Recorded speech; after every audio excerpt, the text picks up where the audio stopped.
Is there more war and wholesale violence in our future?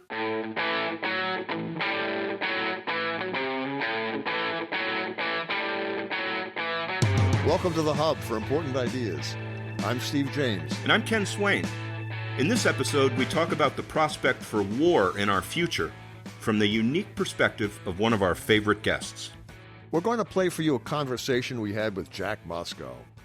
Jack is a co-founder of the Writers Collective in New York. He has an extensive background in management training, strategic planning, and political consulting. His commentary on political events was previously posted in bloggingforutopia.com and Dispatches from Utopia. He is the author of Why Not Utopia, a Political Platform in Search of a Party, and is currently working on a new book, Dispatches from the Planet Utopia. I think it's worth pointing out for people who don't remember that Jack is, what would you say, when someone is in their 90s? Irrelevant. Ageism. He's pulling on an awful lot of decades of experience, is my point. That is quite accurate, yes. Here is our interview with Jack Mosscou. Jack, welcome to the Hub for Important Ideas. Oh, thank you for inviting me. Hi, Jack. Oh, hi, Ken. How are you? Good, thanks. Jack, it's a pleasure to have you back on our show. Thank you for being our guest once again. The subject of this episode is war. War in general, no pun intended. America just completed a 20-year war in Afghanistan, the longest foreign war in our history. In October 2001, the U.S. invaded Afghanistan to defeat al-Qaeda and the Taliban, but little progress was made. The Taliban resumed control when the U.S. pulled out. In March 2003, the U.S. invaded Iraq and overthrew Saddam Hussein's regime under the pretense that the regime had weapons of mass destruction, most notably nuclear weapons, which wasn't true. The U.S. pulled out in 2011, paving the way for the rise of ISIS and the redeployment of U.S. troops. Tens of thousands of civilians may have died in retaking Mosul and other cities from ISIS. Since 9/11, the U.S. has conducted hundreds of drone strikes in Pakistan and used the country as a military staging area. The current estimate is 479,000 to 507,000 total deaths, including civilians, opposition fighters, U.S. military, U.S. contractors, national military and police, allied troops, journalists and media workers, and humanitarian and NGO workers. 500,000 total deaths. This doesn't include indirect deaths, such as loss of access to food, water, health facilities, electricity, or other infrastructure. Now, going back, during the Gulf War actions between 1990 and 2007, 74,000 Americans were killed, more than the 58,000 reported casualties from the Vietnam War, which to me I was amazed when I saw that number. A 2007 report stated that a horrifying 1,600,000 disability claims were filed by Gulf War veterans, and thousands upon thousands more have filed in the decade that followed. Plus, 30,177 former military post 9/11 war suicides. Civilian deaths have also resulted from the U.S. military operations in Yemen, Syria, Somalia, and other countries in the U.S. so-called war on terrorism. So I'm sorry for that long preamble, but Jack, would you talk about how we define and quantify war and violence? Yeah, I certainly will. But let me meander around a little bit for a minute or two. And I want to play around with a couple of ideas. One, I'm not a big fan of cause and effect. I'm a little bit more inclined to like correlation. It makes a little bit more sense to me. I'm not also a big fan of comparative suffering. I'm going to be expanding the concept of war. To me, all acts of aggression and violence are war of some kind. So with that introduction, ask me anything you want. Okay. Ken, you had a question for him. Yeah. Jack, you've said that America is the most warlike country in the world today. Why did you say that? First of all, in harmony and lockstep with the GOP. I never said it. If I did say it, I didn't mean it. I probably said, or I've certainly meant to say, we are a very, I was just talking about comparative. We're a very warlike country. And I said that because I'm going to go through my notes from memory. I won't count the period before 1776 because we were theoretically British subjects. So things like the French and Indian War, we were colonists. Although I would point out that George Washington was the general who led that war.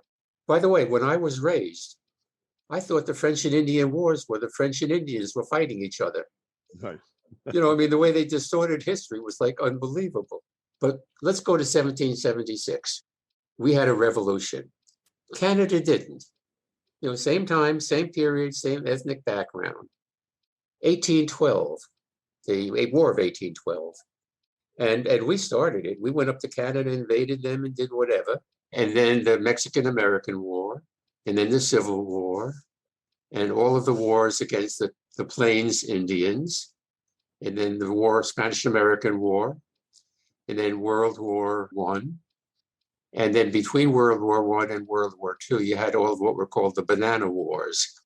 And I know you're going to ask me about Smedley Butler. This was the most decorated Marine in history.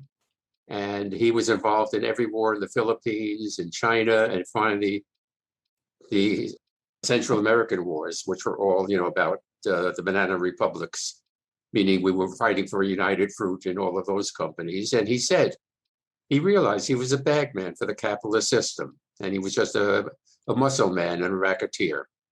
So then in the 1930s. So that's what he meant when he said war is a racket. Yeah. That was his famous quotation. Yeah. Yeah. And he was talking about the fact that the local indigenous people, every time there was a strike for better wages or to prevent expropriation of their land, we sent in the Marines. And that was his, he came to that realization late in life, but then he became a fierce opponent of American militarism. So I guess the question that Ken was asking, you have said we're the most warlike country. Well, I want to go back to that. I'll list all of our wars. Yeah. Oh, okay. Go ahead. I'm only up to 1930. Okay. And then we had World War II, presumably a just war. And then we had, as you mentioned, Iraq, Afghanistan, a couple of others, Korea, Grenada, Panama. Grenada. Yeah, well, I was going to talk about Grenada in a separate context, but I will. I'll digress for a minute. Virtually every war that we fought after World War II, we lost. If we didn't lose it on the battlefield, we lost it in the peace-giving. The only successful wars we had were run by the CIA. Their covert operations, and that was war. We don't like to talk about it that way. But they were very successful in Argentina and Chile and Bolivia and Peru and Colombia and Brazil and Grenada and Panama. Everywhere they went, they were successful in establishing a counter-revolution. Now, ironically, 20 or 30 years later, after those regimes tortured and killed tens of thousands of people, there was a swing to the left. And now our CIA is busy again, and there's a swing to the right. Now, I call them war. They're covert, but they're war. Nicaragua, if I didn't mention it, El Salvador, Honduras, you name them. My daughter works with a woman whose sister is a Catholic nun, and she was one of the nuns killed by the Salvatorian counter-revolutionary government. And again, no Americans know this. You know, when I say no, a few. So you have all those wars, but are we the most warlike? France and Germany fought 100 years war. True. You know, what do you call England during the whole imperialist period? They were at war with just about every country in the world that they conquered. So again, I don't go in so much for a comparative. That's why if I said the most warlike, I spoke out of turn. I'm content to say we are a very warlike people. And we almost always resort to war when we're confronted with something we don't like. But very warlike in that we don't look for diplomatic solutions, it seems. That's what I'm saying. Okay, I understand. So most of the countries in Europe in World War II succumbed to the Germans in the face of their superior might. There were two that didn't, England, and England has the same Teutonic militaristic attitude, and we have that attitude, and the Russians, who are crazy in defense of their homeland. But when I say warlike, you look at a country like Italy. I mean, they couldn't even defeat Greece. They invaded Greece. They're a country of 60 million. 100,000 Greeks rushed to the front lines and kicked the hell out of the Italian army. The Ethiopians with spears practically kicked the hell out of them. And Germany had to go in and rescue them. Mussolini did more to help the Russians than anybody because he delayed Hitler's timetable going into Russia because he had to send in the German army to help Mussolini defeat Greece. But the Italians are not a warlike people. Yeah, but you look at right now in the current international situation with China flexing its muscles and Japan rattling sabers and now we're bringing Australia into this. And to my knowledge, China has never really started a war in the modern times. Let me play around with that. Because China was the most warlike country within China. Sure. Oh, yeah. And in recent times, they did not cave in. They lost militarily. They did not cave into Japan. But the Chinese communists and the Kuomintang were at a war from 1920 on for 30 years until the Kuomintang finally surrendered. So no, they're a warlike people. The Japanese are a warlike people. One of the reasons that Japan never went the route of all of the countries like India, China that succumbed to Western imperialism is that they were unbelievably warlike culture. And the result was when the West tried to invade, they had a history of the Shintos and the samurai. And they only let the Western powers, meaning us, in on their own terms. So yeah, there are countries who, for whatever reason, I don't know what it is, they are more warlike. Now, all of this breaks down on the individual level. Sure. There are the 60 million Germans who are, quote unquote, a warlike nation. Yeah, there are probably a million who actually killed Jews. There are probably a million who went to war and fought, and the rest just kept their head down.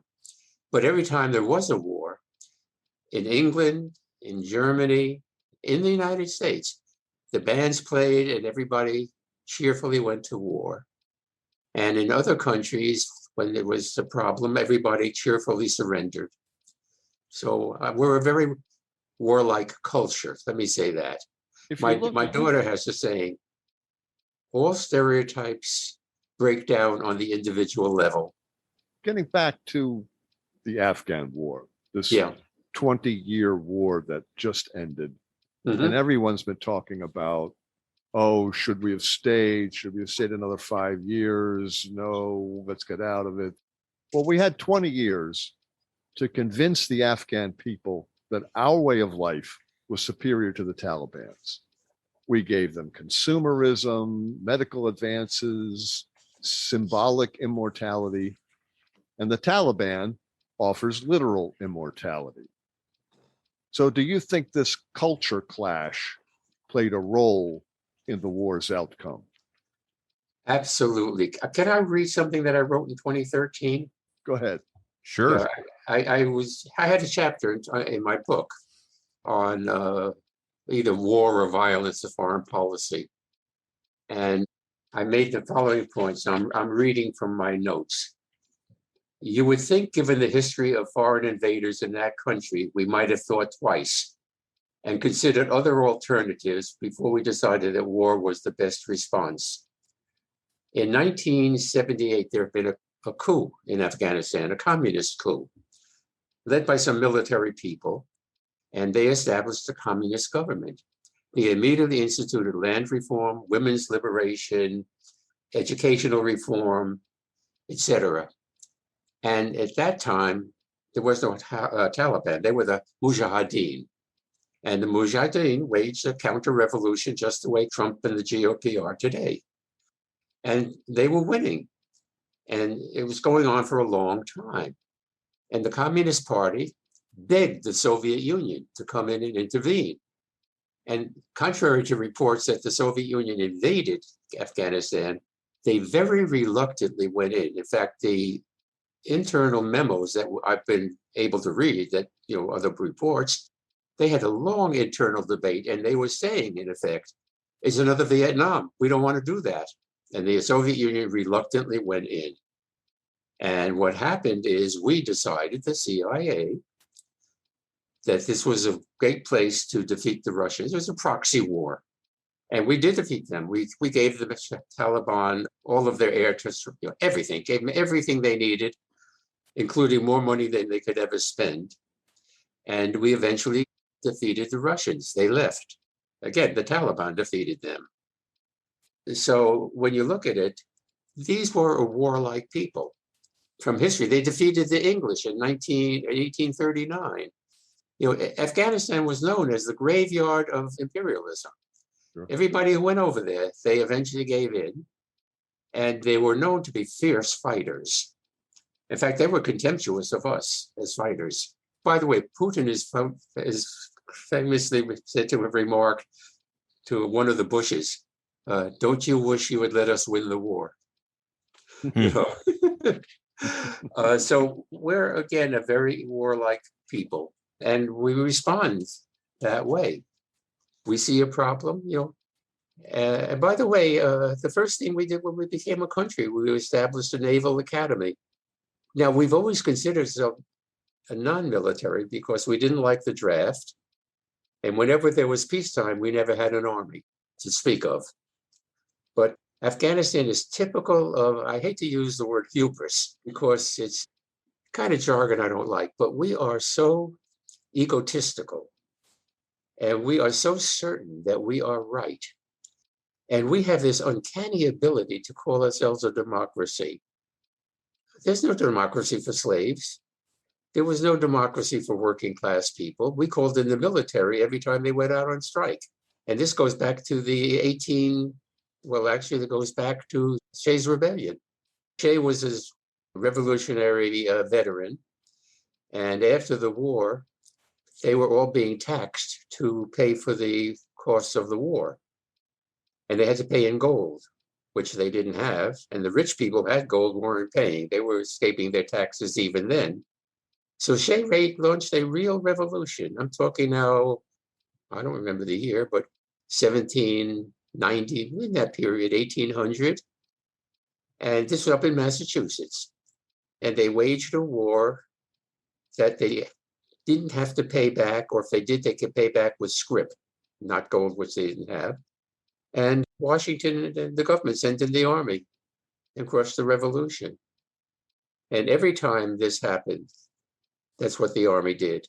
There were all of those strikes in the 1910-20 period, steel, auto, coal, and the government called out the military. They were very violent. The labor movement in its early days was very violent. Our labor movement was the most violent in the world. Right. We always talk about how, unlike Europeans, we didn't have class divisions. Now, an interesting theory is that the labor movement was largely built not by Jews in the beginning, but by the Scotch-Irish. And they are warlike people. I never realized that the Scotch-Irish were Scots people that England sent into Ireland to tip the demographic scale because the Irish were so rebellious and constantly in rebellion and constantly fighting. So they sent in Scots to dilute their heritage. But the Scots are just as militant as the Irish. So that was the background. And then in the 1910s, not that period, when the labor movement was not largely, but disproportionately Russian and Jewish, they called out the army. And where was the one out in Idaho or Boise? It was a pitched battle. It lasted for days. That was, I forget the name of it. And then you had all of the ones in the steel mills, the Homestead ones. You had the Haymarket one. Well, we fought a war in Florida with the Seminoles. I was just going to mention that Yeah. when you talked about the longest war, Yeah. the Seminole War may have been even longer. Oh, that's why I said it's the Afghan's the longest foreign war. Oh, okay. But well, at that time, Seminoles were actually a Spanish colony. yeah, that's a good point. Yeah. And but again, it became a place of refuge for Indians and black slaves, and they fought forever. And I think it was dear, as he's known, Bloody Andrew Jackson, Right. who actually finally subdued them. It took 100 years. It went on It and took on. a long time. Yeah. Jack, you touched on it a little bit. We wanted to talk about the success rate of our country in fighting war since World War II. You're expanding the definition of war at the beginning, changes the nature of that question slightly. Yeah. But you think that we've done pretty badly at winning wars since World War II. And I wonder if that doesn't seem to affect our proclivity for getting into them again. We don't seem to learn a lesson very well. No. And Germany didn't learn its lesson from World War I. It claimed it was stabbed in the back by Jews. Otherwise, they would have won. And we have all kinds of excuses for why we didn't win. We fought with one hand tied behind our back. That was the major one in Vietnam. And the only reason we had one hand tied behind our back was the Chinese and Russians said, we'll let you win, but we will not let you go near China. We will not let you do anything. So, yeah, we've lost all of those wars. And the military will tell you, no, we won the war. We lost the peace. And again, we have collective amnesia. American history is basically unknown, or at least the counter history is unknown to 99% of Americans. In a previous conversation, Steve, you and I were talking, and I was saying oppressed people can't let go of their oppression. The oppressor can't remember it. And that's why they don't want to hear critical race theory. They don't want to hear anything. There's a classic story about Jews. Is this another Jewish joke? Yeah. Oh, okay. He's got a million of them. I know. I do. And I'm not even religious or observant. Yeah. I'm one of Sartre's secular Jews. If it wasn't for anti-Semitism, I wouldn't be Jewish. But 4 people, Englishman, Frenchman, German, and a Jew, are writing their doctoral thesis on the elephant. Now, keep in mind stereotypes. The Englishman writes on hunting the big game elephant. The Frenchman writes on the sex life of the elephant. The German writes on the statistical measurements of the elephant. And the Jew writes on the Jew and the elephant question. They won't give up. Well, we've carried next year in Jerusalem for 5,000 years. And Jewish people, particularly the religious ones, remember everything from the diaspora, from in particular Portugal and Spain, where they were expelled. But you look at Israel now, talk about a warlike people, a warlike Absolutely. country. My gosh, it's just And been every one after Jew another. and every Jew became proud of being a Jew after the 1967 successful war. Right. That's when all Jews came out of the closet and said, oh boy, nobody pushes us around anymore.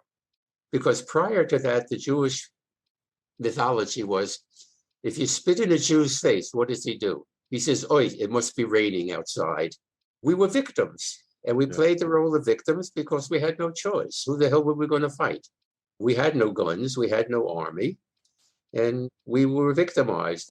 It's just to move the conversation over for a second, but we've been talking about the war in Afghanistan, all the wars we're still fighting. We're still fighting in the Middle East now. Yeah. But recently, economist Richard Wolff said that the U.S. spent $8 trillion, that's trillion with a T, in the last 20 years on wars we didn't win. That's right. And this includes the cost of VA treatments of wounded and psychologically damaged Americans. So when Butler said war is a racket, he was saying, that he and the military people that report to him were fighting for the profits of the war profiteers. Yeah. Well, we're talking about $8 trillion. And right now, the country is in this big debate over spending $150 billion a year for 10 years. So they go, oh, it's 1.5 trillion, but it's 1.5 trillion over 10 years. We Mhm. spent 8 trillion Yeah. in these wars. And what did we get out of that? Could you comment on that a little bit? What is all this money about? Well, the racket started in 1812. We wanted access to Canada. The racket started in 1845. Mexico was freeing the slaves, and we wanted a new slave state. All of our wars were fought in the interest of capitalism or imperialism or for profit, all of them. The Civil War, the North really wasn't opposed to slavery because they were benefiting from it. All of the cotton industry, all of the shipping, all of the mercantile, all wars, English and every war, were a racket in which we were fighting, poor people were fighting for the wealthy class to remain wealthy. Now, the military is an industry. Dwight Eisenhower said it, the military industrial complex. But we have an unbelievable amount of generals. They all live well. They need a war. They need something. So, they keep it up. And they are cheerfully subordinate to the industrial elite, to the corporations. Eisenhower famously, as he was leaving office, he had already seen the threat that this posed. And he basically said right to the American people on television, you guys need to watch out for this because this is a big problem. Yep. And he said the military industrial complex will become a monster that will devour you. But that's a very scary and cynical concept that we would actually fight a war, kill hundreds of thousands of people so that Boeing could make, I don't mean to single out Boeing, but Boeing, Bechtel, Lockheed, all these defense contractors could make their money, taxpayer money. I don't think it's cynical. And by the way, the American military industrial complex is so sophisticated that they put plants in all 48 states. So every state has a vested interest in maintaining the military complex. Oh, Connecticut's economy is very dependent on Electric Boat and Sikorsky helicopter. I mean, these are major defense contractors. Now, a lot of them are located in the South, but they're located all over the country. And it's integral to our culture and our society. I want to go back to Israel for a minute. They, as you now know, have mandatory military service for 2 years, including women. And Israel has one of the better covert operations. Their special forces are considered to be even better than ours. Now, just recently, Israel said it's going to mobilize the Hasidim and the ultra-Orthodox because they were exempt for religious reasons. Yeah. And boy, are those two up in arms. But Israel said, hey, we're tired of fighting for you. You're going to have to join the army. Now, America never had a draft. We always had a peacetime army. The only time we drafted was in in the Civil War. And if you remember, once the draft came about, the Irish in New York City literally waged a rebellion and an insurrection. They killed every black they could get their hands on because they were willing to fight for the Union. They were not willing to free the slaves. And in World War I, we had a conscription. And again, this government sent Eugene Debs and everybody it could to jail. And for the foreign ones, the communists like Emma Goldman and I forget who else, who were basically Russian and Jewish, they deported them immediately.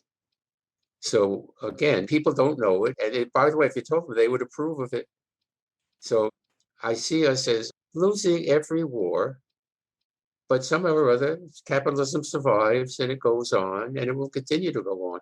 So in that regard, it doesn't really matter if we win the war on the battlefield or whatever the intent of the war is, like the war on terrorism. I have no idea what we're supposed to win there, like defeat terrorism, which is insane. But it doesn't seem to matter if we win as long as the defense contractors get their trillions. And the workers get their job. So just keep the war going, just drag it out another 5-10 years, just keep dragging it out because there's more money to be made. Yes, and when that war does end, you'll find another war. My attitude is not cynical. My attitude is realistic. Jack, this relates back to Ernest Becker and our ideas about psychology, that we're all inherently lonely and to some extent scared about how things are going to come out. And as a result of that, we like to feel like we're part of something bigger than ourselves. And that takes many forms. And we're wondering, want to ask if war provides an opportunity for people to feel part of something bigger than ourselves. Oh, absolutely. Anytime a war starts, we're all for it, all people. And you have all of the parades, and then you have the post-history analysis, which focuses on the heroism of the soldiers, that kind of thing. Yes, war is very definitely one of them. But, I have problems with everything. And as much as I like Becker's denial of death, I also think we are born with a death wish. And in some strange ways, war accomplishes both. And it's only when we suffer, particularly the wounded, that come back more than the dead.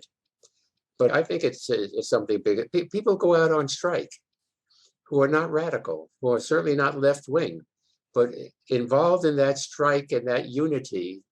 I have a lot of friends who are in social work, and I always tell them, because social work is all about self-help, I tell all of my social work friends, psychologists who help people with all this wonderful advice, you want to help them, tell them to join a revolutionary movement.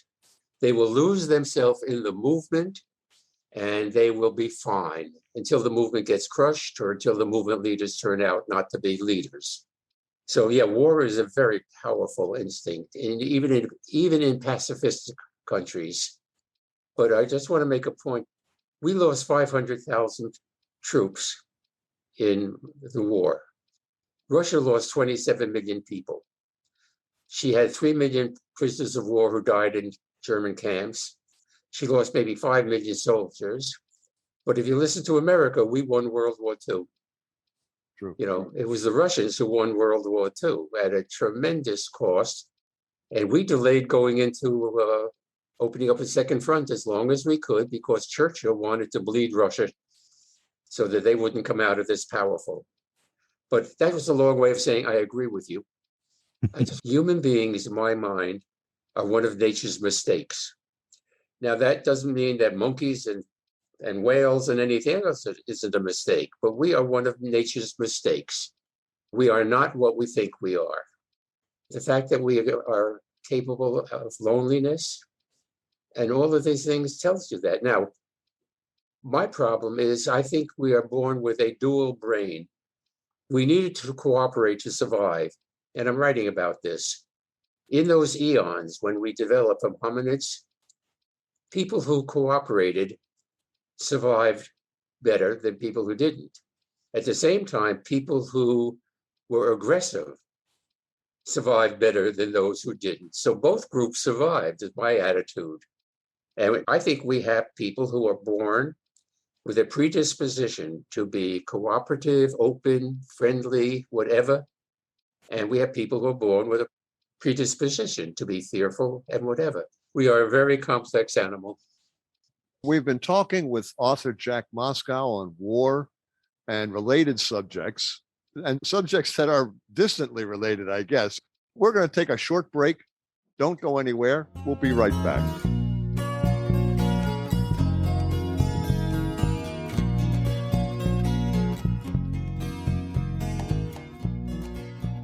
We're having a conversation about war with Jack Mosscou, author of Why Not Utopia? Jack, Hollywood has a love-hate relationship with war.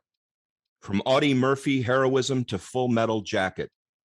What is the role that war movies play in our society? If you haven't already learned, asking me a question is almost an oxymoron, because I'm going to answer going back to when Adam came out of the jungle. Let me say this. Hollywood has a love-hate relationship with making money. 2, Hollywood was founded primarily by European Jews, and they very much wanted to become Americanized. And 99% of their movies, in one way or another, were to ingratiate themselves into the American culture. So whether they were doing Gone with the Wind or Birth of a Nation, whatever they were doing, they wanted to go along with the ruling power elites. And when the ruling power elites wanted to get rid of communist scriptwriters and actors, Hollywood fired all of them. So they made all kinds of movies. I have a subscription to Amazon and Walmart or whatever. And those podcasts and those movies that they play are very often radical. Some of them are very pro-war, like. And well, that's what I was going to say. Yeah. Not some of them. Well, If you look at the preponderance, they are pro-war. right. They are pro our culture, is what I'm saying. So Hollywood does that. It does it very well. And by the way, Hollywood has probably been the most successful importer of American cultural values than all of our wars put together.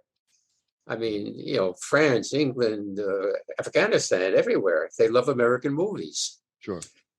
Hollywood has also made anti-war movies. Oh, absolutely. And was that just because they were pandering to the anti-Vietnam War sentiment at that time? Or is there really this love-hate relationship where the American people can't make up their minds, and so Hollywood can't make up their minds if war is a good thing or a bad thing? Let me go back to the 1930s. We sat out the Spanish Civil War. Sitting out the Spanish Civil War was by definition helping Franco and Hitler and Mussolini, because given enough arms and ammunition, the Spanish government would have been able to put down Franco's insurrection. There was tremendous American support to stay out of the war, from Lindbergh and America First and Father Coughlin and the whole pre-right wing that we have today. They were very powerful then. And Franco was fighting to preserve Western civilization and Christianity from the godless communists, because the Spanish government took away all of the religious preferences and they were anti-clerical. Now, in the midst of all of this, there was an anti-Franco film, I can't remember the name of it, starring Henry Fonda. It was written by a Hollywood writer who was a communist. Powerful movie. It's probably seen by 10,000 people, that kind of thing. There's a powerful movie called The Salt of the Earth, written again by blacklisted communists, about a mining strike in New Mexico. And it was one of these things where they were the first to use real people. And in that mining strike, it was the women who were the backbone of the strike. The men were going to cave in. Hollywood produced it. And I can think of any number of movies. Casablanca was an anti-fascist movie written by Howard Koch, who was a communist and blacklisted. And by the way, Casablanca, all of those actors were Europeans who came over and had a hard time making a living in American films. But again, Billy Wilder, you named them. Peter Lorre. I'm trying to think now of the directors. Virtually 50% of the Hollywood directors in the 1940s were German exiles. Some non-Jewish, but mostly Jewish. So Hollywood, they didn't pass on a lot of them, but they let some slip through for whatever reason. Basically, what you got in Hollywood is always upholding the status quo. All of the movies were like America is great, that kind of thing. Even a movie like, what was the one that featured the guy who had lost his hands? The Best Years of Our Lives. Oh, man. Yeah. Even a movie which showed the horrors of war, in a way glamorized it, because it showed how you succeeded. So stepping slightly away from Hollywood and getting into a more general area, we want to ask Jack, what is a just war? I doubt if there is any such thing, but hypothetically, I can say in effect, Finland was no threat to the Soviet Union. The Soviet Union imagined it was a threat because there were a lot of pro-Nazi elements. But that was a just war. The Soviets just poured over Estonia, Latvia, Lithuania. These were countries that had a long history. And Russia decided with Hitler that those countries were a threat to them. When Hitler invaded Poland, Russia joined in and carved out a large chunk of Poland as a buffer zone. And that included Lithuania, Estonia, and Latvia. And you could argue that those countries were fighting for their independence. On the other hand, you could argue, yeah, but they were sympathetic to the Nazis and they might have let themselves be used as a launching pad. So I can't really think of a just war per se. But everyone says that World War II was the good war, that we had to fight World War II. Well, not everybody. Pat Buchanan wrote a book about, Right. it not being a necessary war. But for the most part, every American will say, yeah, what about Hitler? We had to stop Hitler. Yeah, what about World War II? That's a just war. Well, 2 points. We never went into World War II until the Japanese had bombed Pearl Harbor. Forget that after that, Hitler thought the Japanese were going to win, so he declared war on us. Mm. And up at that time, the America Firsters were the vast majority. They did not want to go to war. And if they wanted to go to war, they wanted to go to war against the Soviet Union, not against Germany. We were fighting the wrong war. Mm. Now, that's Buchanan's point. Buchanan, yeah. And when you look at the Soviet Union's record, I mean, someone said recently they killed 100 million people in the history of that regime. World War II absolutely. being the most violent. But there are quite a few people looking back say, well, we fought the wrong war. But most people will say World War II was just, we had to fight it. I don't necessarily agree with that, but this is what this is what is known as an after-the-fact rationalization along the lines of confirmation bias. But it's also the propaganda that permeated our society. Okay, let me ask you a question.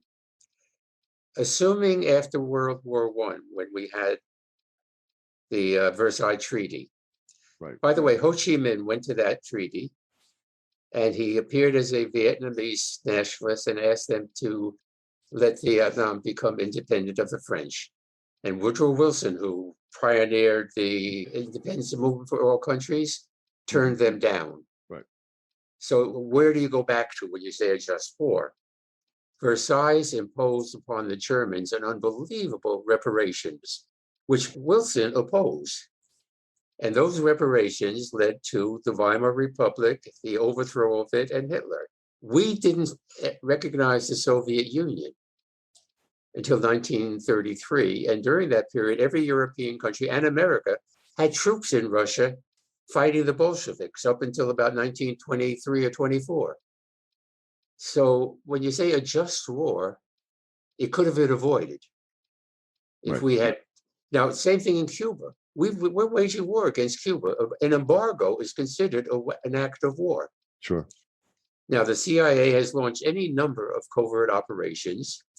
Castro has survived. Now, did Castro set out to kill, as he has, and marginalize the counter-revolutionaries? Or if we had embraced Cuba, and by the way, in 1898, the Spanish-American War, we took Puerto Rico, Cuba.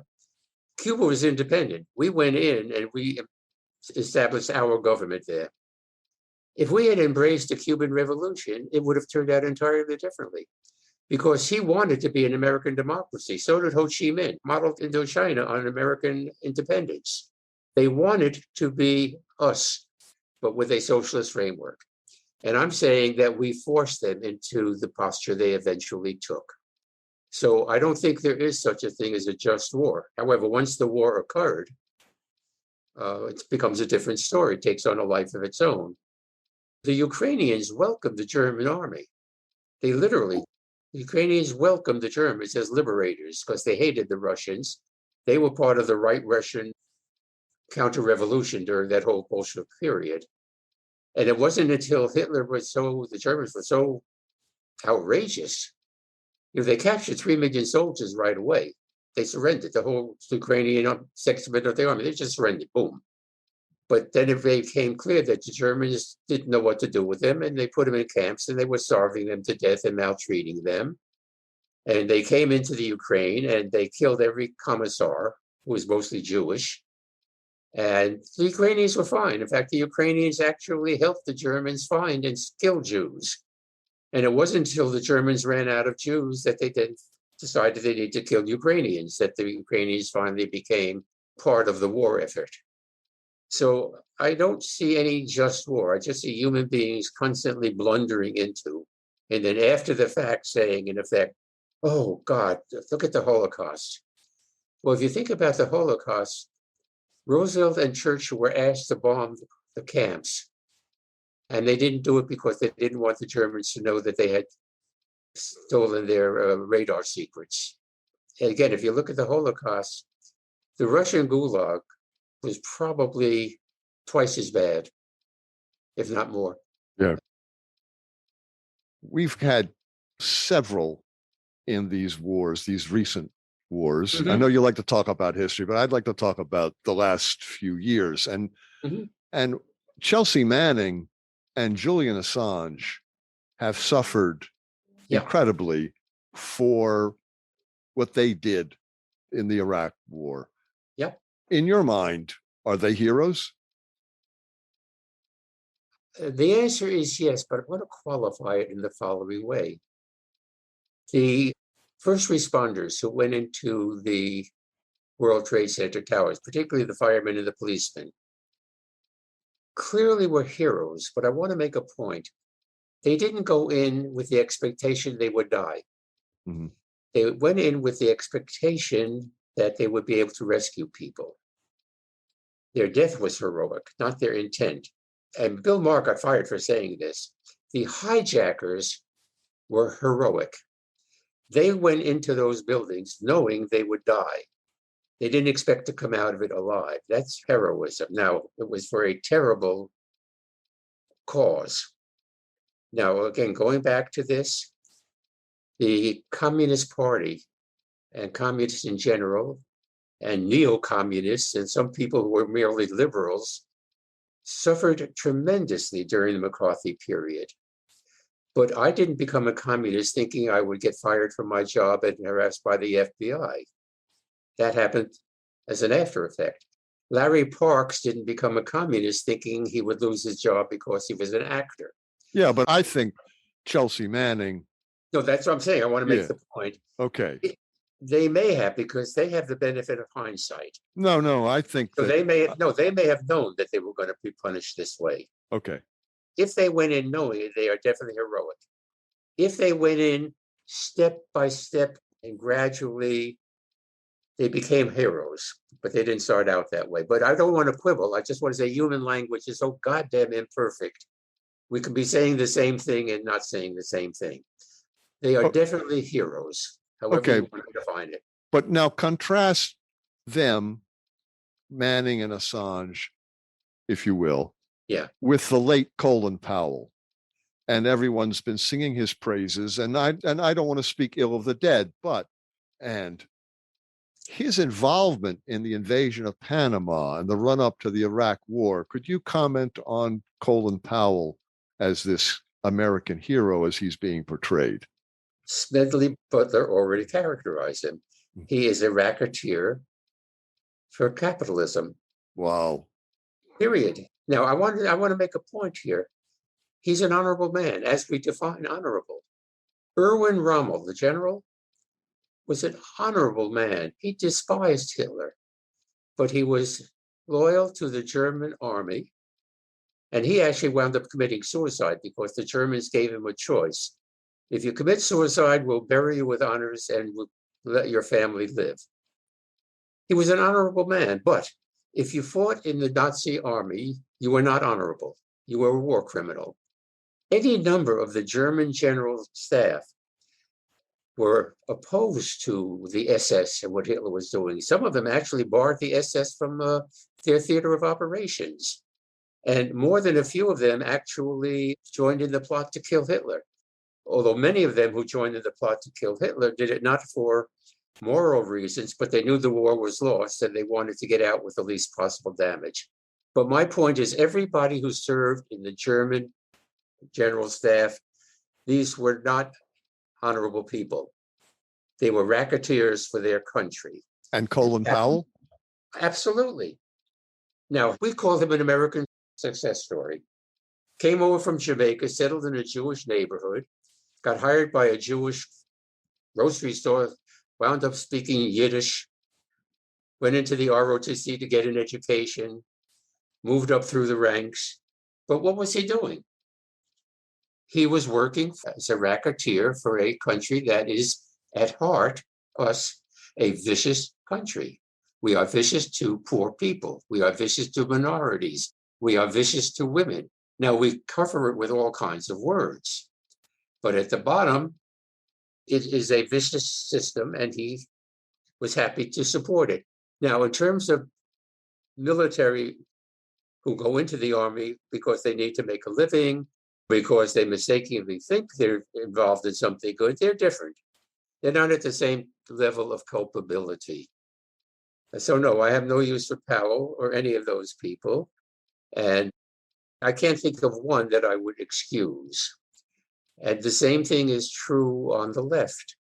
A lot of these people are opportunists. My laughing comment is revolutionaries run on a platform of free love. And the first thing they do when they get in power is they outlaw sex, because sex is subversive to their system. That's true. So I have no use for Powell. By the way, you'll never shut me up. Yeah, You'll have to turn off the computer.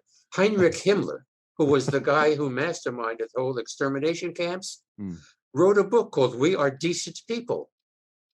He told his staff who were doing these killings, he said, we are decent people. We are simply tasked with a very difficult job to rid the world of unworthy people.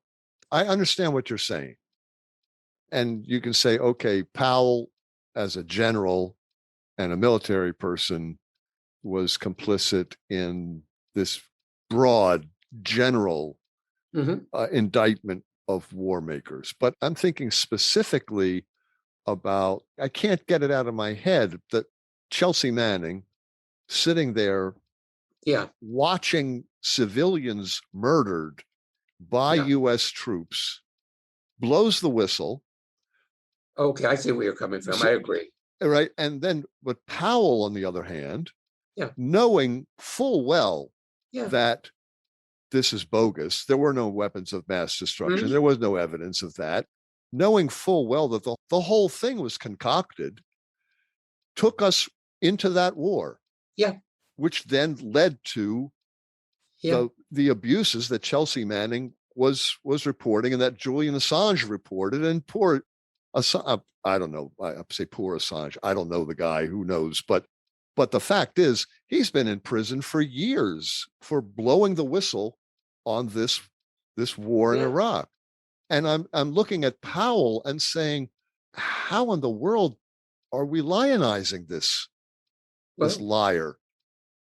His overwhelming project in life was America is a democracy. We are the greatest country in the world. And I'm going along with it, even with reservations. And internally, he argued against it. And people do these things. But our society seems to need these. Well, we need to rationalize our behavior. And so heroes. But you talked earlier about the drones. I mean, every time we allegedly kill a leader, we wind up killing a wedding party. It's scary. And there are guys, they're in a silo, they're watching the screen, and they press a button. And the button releases a drone that is targeted on 3 Al-Qaeda leaders are right here. Later on, they find out there were no Al-Qaeda leaders, but there was a wedding party. There was whatever. And we ignore it. I will digress to Hannah Arendt, The Banality of Evil. Very few people killed the Jews in the concentration camp. Some people rounded them up. Some people put them on a train. Some people took them off the train. Some people marched them to the gas chamber. And some people pulled the plug. So all along the way, there were people who didn't really kill Jews. They only did a part of it. And by the way, there were Jews, as you know, at the gas chambers. They were in the orchestra playing. That was to calm the people down. And one of the survivors, after they played, they themselves was gassed, but one of the survivors played in the orchestra and saw his wife and children being marched to the gas chamber and said, how could I not step down and join them? But he didn't. He didn't. Let me just ask this question. Are the three of us, complicit in America's war crimes? Because we are not Chelsea Manning. We are not Julian Assange. We are not the people who went to jail for one reason or other. Are we complicit? Yeah, I think we are. Speaking for myself, yes, I think we are. I think that the moral thing to do would be to say, I'm not paying any taxes that go to war. Yeah, I think we are complicit, but I think the wars have defined us. And when you look at America, post-World War II America, the victory culture that we maintained for several decades, that's just now falling apart, it united the country. Yes. Now, you say for good or ill, I mean, it's debatable, but we certainly weren't as totally divided as we are today, totally distrustful and cynical and skeptical of everything the government does, everything that science and medicine and media. The post-World War II victory culture respected all of those institutions.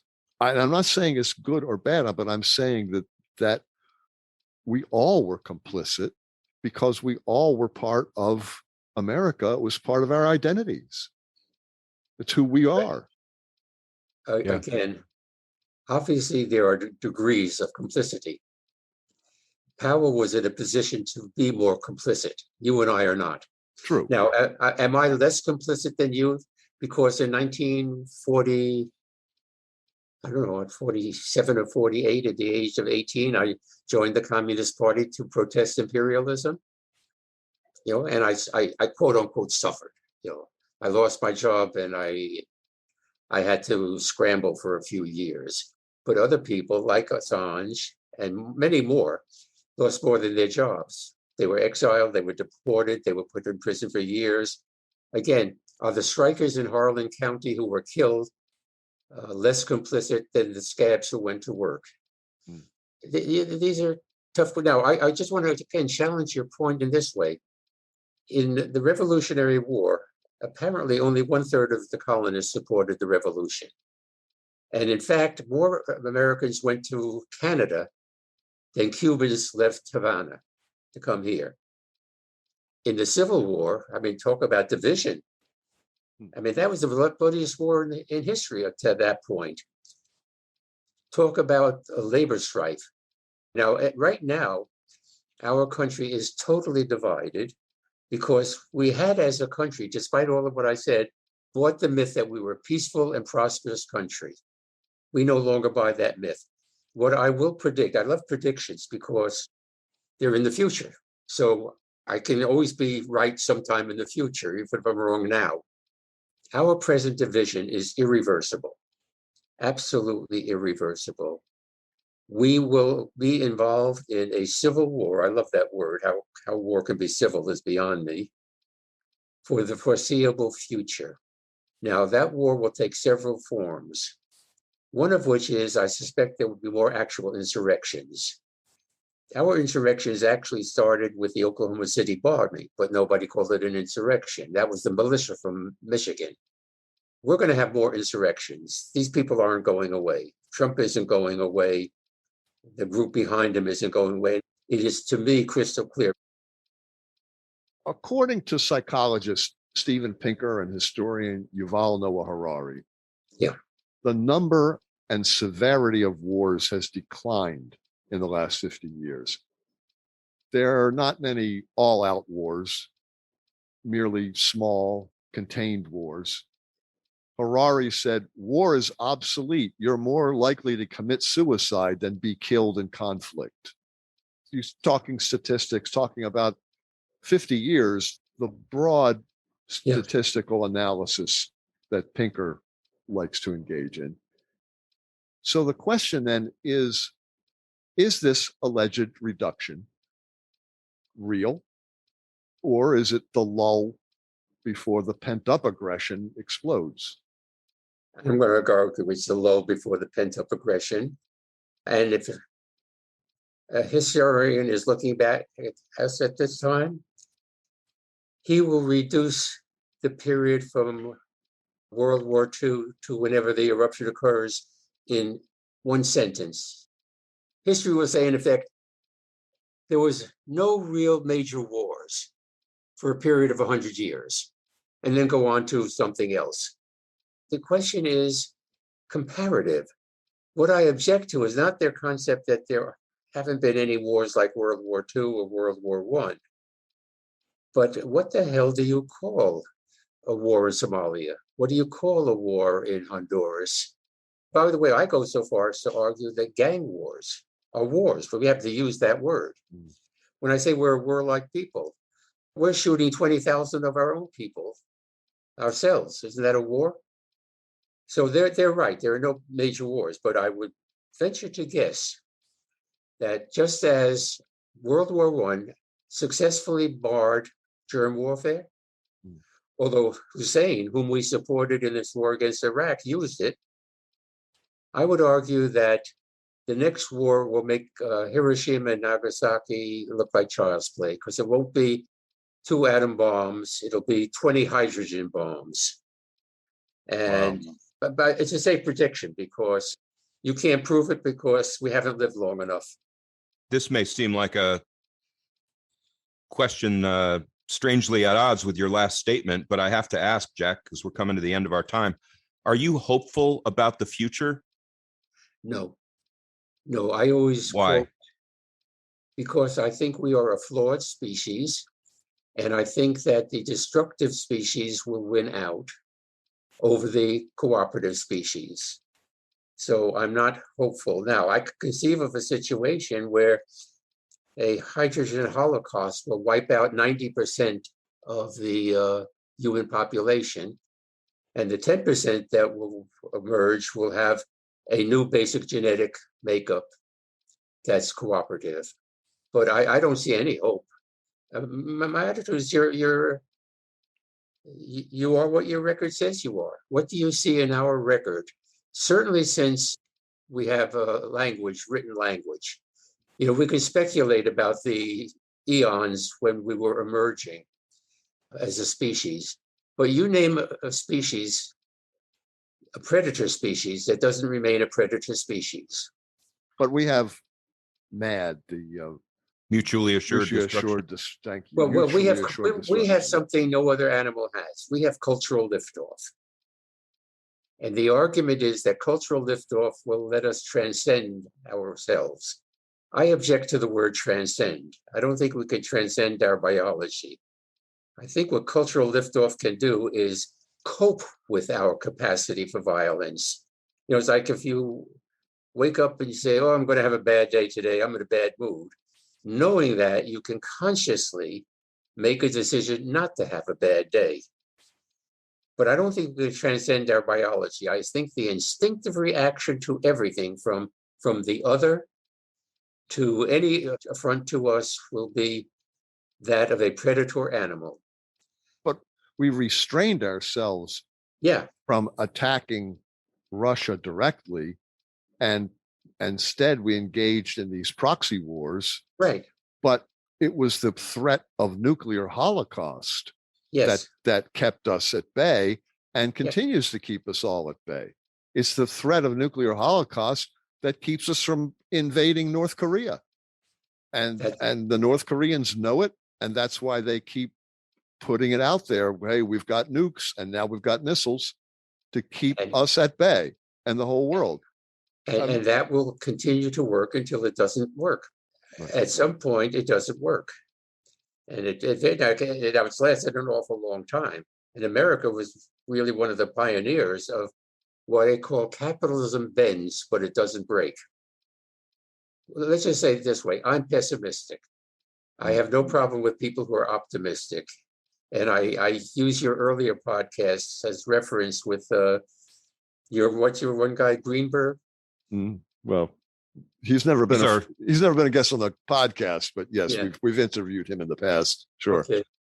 And he's very pessimistic, and so am I. Now, people ask me, well, if you're pessimistic, why do you work for a better world? Well, why not? I mean, it doesn't, working for a better world, that doesn't make me less pessimistic. It just makes it easier for me to try to cope with and understand my situation. As one of my favorite writers said, why not utopia? Yeah, there you go. that's what I said.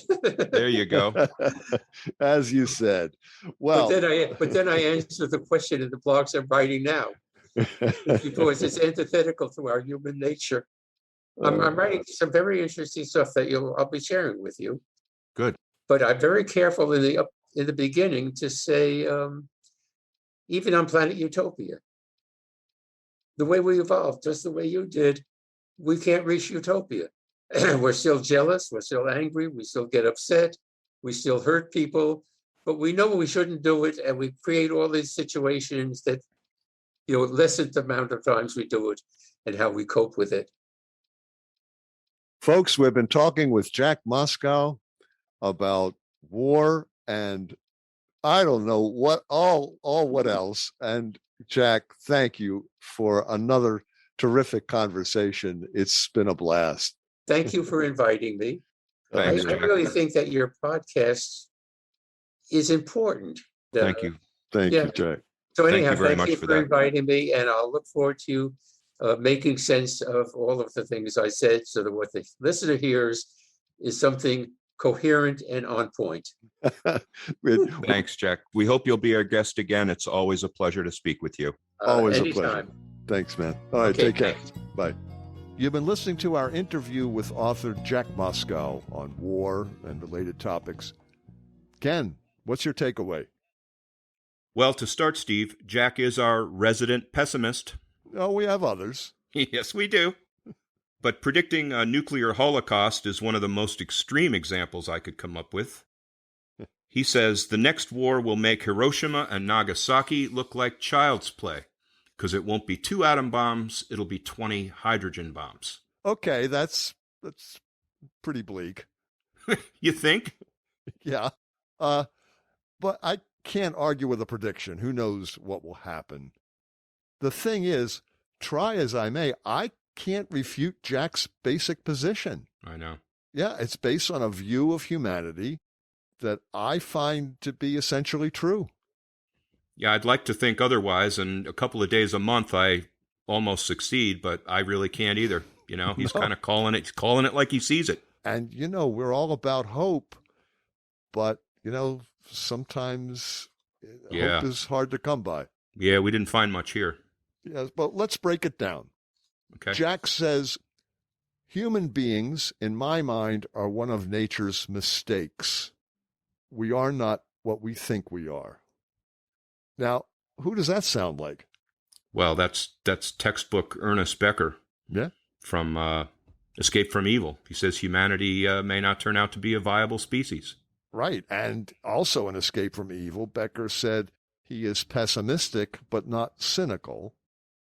And Jack says, my attitude is not cynical. My attitude is realistic. Yeah. Again, pretty close. He says, we are a very complex animal. My problem is, I think we are born with a dual brain, he said. We needed to cooperate to survive in those eons when we developed from hominids. People who cooperated survived better than people who didn't. At the same time, people who were aggressive survived better than those who didn't. So both groups survived.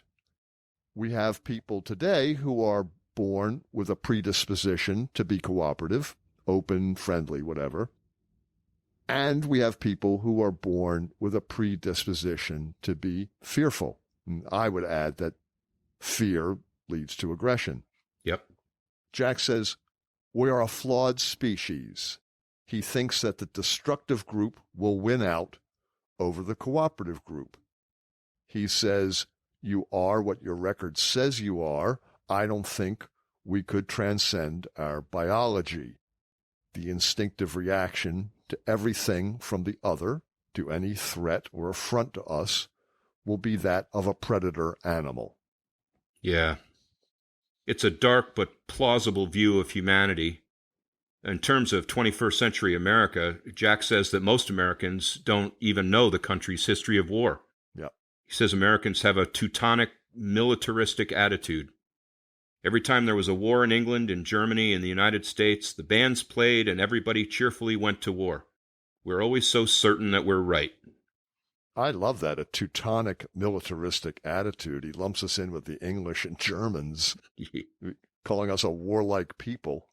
He says, probably accurately, that American history is basically unknown, or at least the counter history is unknown to 99% of Americans.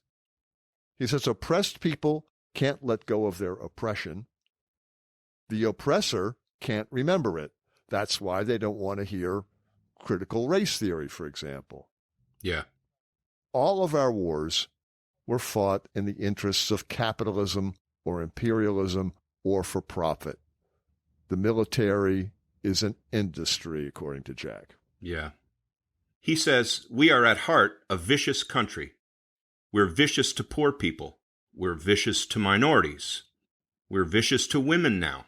And he adds, we need to rationalize our behavior. Jack expands his notion of war to include large-scale violence like the labor strikes in the 1910 to 20 period.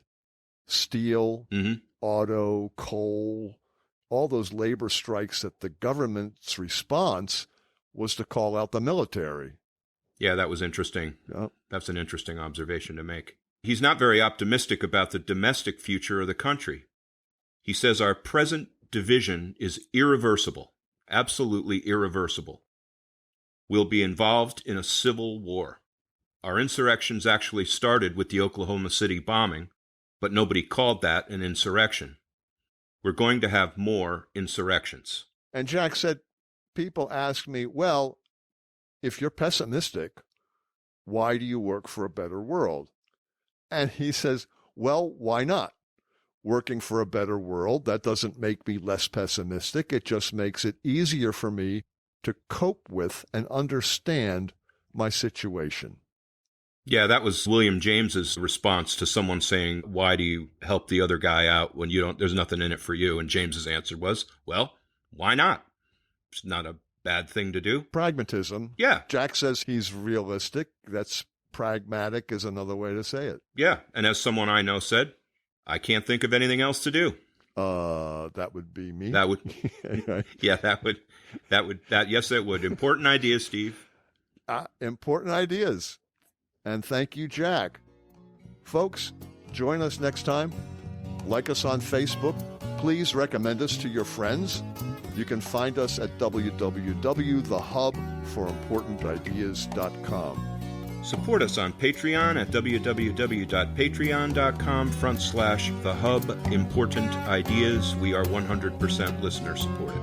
And please check out our documentary video series, Conversations with Solomon, Exploring Human Motivation, now on YouTube. Thank you for listening to The Hub for Important Ideas. I'm Steve James. And I'm Ken Swain. Stay safe, everybody. Stay well. This has been a Contemporary Heroism Initiative production.